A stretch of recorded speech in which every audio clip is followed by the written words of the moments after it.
see on kunstistuudio Urban Labor ja siin me keskendume nii klassikalisele kunstile kui ka kaasaegsele tänavakunstile.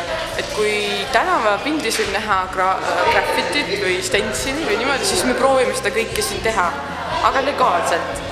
Ja just täna meil toimubki siis stencil graafika töötuba ja siin on näha, mis on varem juba tehtud. Tulemus graafika nagu ikka on kordamine.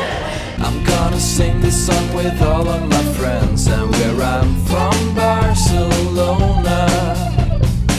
Love is a feeling that we don't understand, but we're gonna give it